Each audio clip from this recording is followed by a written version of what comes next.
12절에서 17절을 보면 그리스도인이 경주에서 성공하는 데 필요한 4가지 조건들이 제시되고 있습니다. 당시 유대계 그리스도인들은 순수하게 그리스도에게로 개종했지만 극심한 시련을 당하고 물질적인 소유를 상실했으며 그리스도를 버리도록 유혹받았고 새로운 믿음과 꾸준함이 매우 필요한 상태였습니다. 그들에게는 그리스도의 믿음과 삶을 유지하고 그리스도인의 완전함에 이르도록 격려해야만 할 필요가 있었습니다. 히브리서 6장 1절에서 3절을 보면 기록되어져 있습니다. 12절 상반절에 보면 여러분은 힘없이 맥 빠진 손을 일으켜 세우십시오 라고 되어 있습니다. 시편 35장 3절을 인용한 것으로서 힘없이 맥 빠지는 지나가게 하다, 완화하다, 긴장을 풀다의 완료 수동 분사입니다. 손은 기력이 다해 힘이 빠져 아무 일도 하지 못하는 불구가 된 또는 늘어뜨려진 손을 의미하고 있습니다. 영적인 만성질환인 낙심은 믿음과 용기와 힘을 빼앗고 미래에 대한 전망을 어둡게 만들어 결국 승리하지 못하도록 만듭니다. 낙심은 사탄이 가지고 있는 매우 강력한 무기 중의 하나입니다. 12절 하반기에 보면 연약해진 무릎을 강하게 일으켜 세우십시오 라고 되어 있습니다. 연약해진이란 뜻은 옆에 풀다, 마비시키다의 완료 수동 분사로 누가복음 5장 18절 24절에 나옵니다. 무릎은 중풍 걸린 무릎으로 변형되기도 합니다. 이것은 마비가 되어 더 이상 일어서거나 걷지조차 힘든 무릎의 상태를 나타내고 있죠. 무릎을 꿇는 것은 성경에 나오는 기도의 자세로서 기도자의 참된 겸손과 피조물과 창조주의 적절한 관계를 나타내고 있습니다. 영적인 힘은 기도에서 비롯되는데 기도하지 않는 교회나 그리스도인들은 영적으로 죄와 사탄의 세력에 맞서 싸울 힘이 없습니다. 사람이 낙심하게 되면 기도는 중단되고 기도하는 무릎도 꿇어지지 않으며 중풍 걸린 사람들은 비틀거리거나 두려움에 떨게 되어 있습니다. 히브리서 10장 38절에 기록되어져 있습니다. 일으켜 세우십시오 라는 뜻은 곧음을 회복하다, 다시 화기를 띠다, 강하게 하다의 제1부정과거 명령법입니다. 고난으로 인해 피곤해지고 죄악의 세력에 대항하다가 좌절에 빠져 만신창이 되고 절뚝거리는 그리스도인들에 대해서 담대히 일어설 것을 권면하고 있습니다. 똑바른 길로 걸어가십시오. 낫게 하십시오. 13절에 나오죠.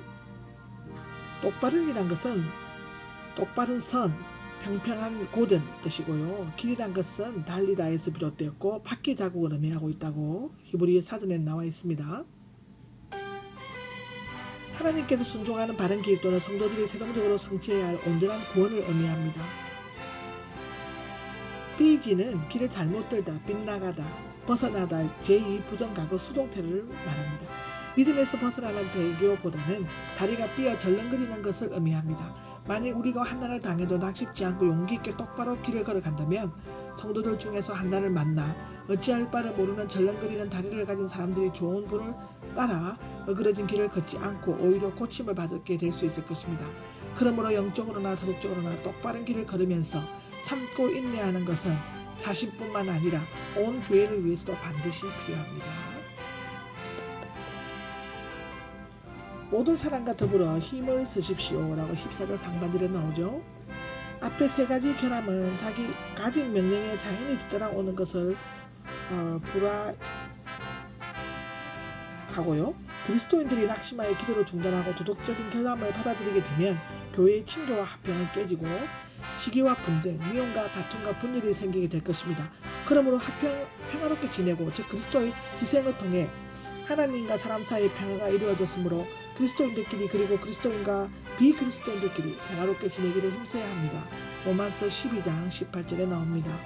그리고 거룩하게 살려고 즉 거룩함은 그리스도인이 소유해야 할 하나님의 본질적인 속성이므로 반드시 거룩해져야만 합니다. 이것은 반드시 해야 합니다.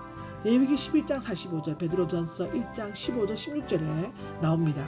아무리 징계와 환난이 참고 견딘다고 해도 불화와 분쟁을 일삼고 부정하고 불결한 자를 거룩하신 주님 앞에 나아갈 수가 없고 교제하거나 뵐 수도 없습니다. 시편 11장 7절, 17장 15절, 요한 1서 3장 2절에 나옵니다. 우리가 하나님 앞에서 평화롭게 지내고 거룩하게 살면 십자가에서 흐르신 보혈의 공로로 막힌 담을 흘고 피로 거룩하게 씻음을 받아야만 합니다. 아멘. 15절에서 17절을 보면 믿음이 약한 그리스도인들이 처하게 될 세 가지 위험에 대해서 건면하고 있습니다. 첫째로는 여러분은 잘 살펴서 일이 없도록 하십시오라고 나와 있죠. 잘 살피다의 뜻은 주의 깊게 응시하라는 것을 나타내고 있습니다. 감독이 성도들의 믿음을 주의 깊게 보살피는 것처럼 계속적으로 응시하는 것을 의미합니다. 하나님의 은혜는 그리스도로 말미암은 구원의 은혜로서 사람을 믿음의 길의 출발점에 세워주며 또한 가는 도중의 생활을 유지시켜 줍니다. 따라서 그 은혜에 이르지 못하면 구원에도 이르지 못합니다.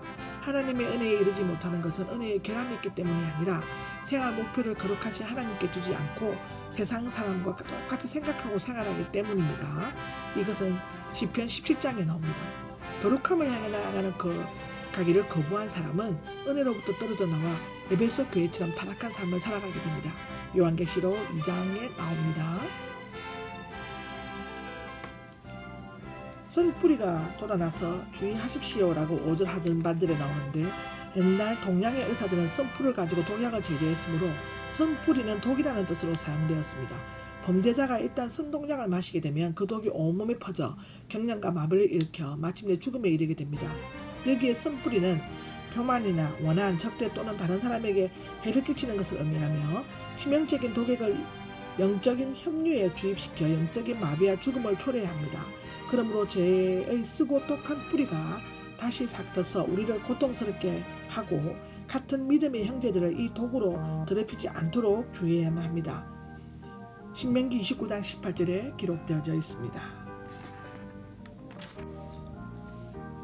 아무도 자기의 맏아들의 권리를 16절 10절에 나오는데 여기에서는 분명히 나쁘고 믿음이 없는 자의 실제로 언급되고 있습니다.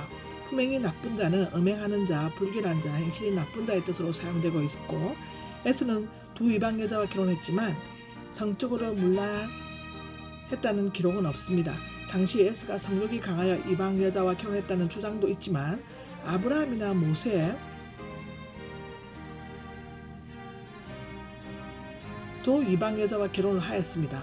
종종 우상숭배를 음행으로 표현하기도 하는데 맏아들의 권리를 팔아넘긴 것이 우상숭배가 되는지도 역시 의문이 됩니다. 이것을 분명히 나쁜 자라고 뜻으로 해석하면 에스의 사람됨은 잘 표현할 수 있습니다. 많은 논란이 있으므로 에스와의 상관없는 표현으로 이해되기도 합니다. 그러나 에스는 믿음이 없는 자였습니다. 그렇기 때문에 맏아들의 권리를 단지 음식 한 그릇에 팔아넘기고 말았습니다. 이 단어는 원래 대문간에서 비롯되었는데 대문간이 사람들에게 밟히는 것처럼 에스는 하나님의 거룩성과 권리를 경솔하게 짓밟는 것이 되었습니다.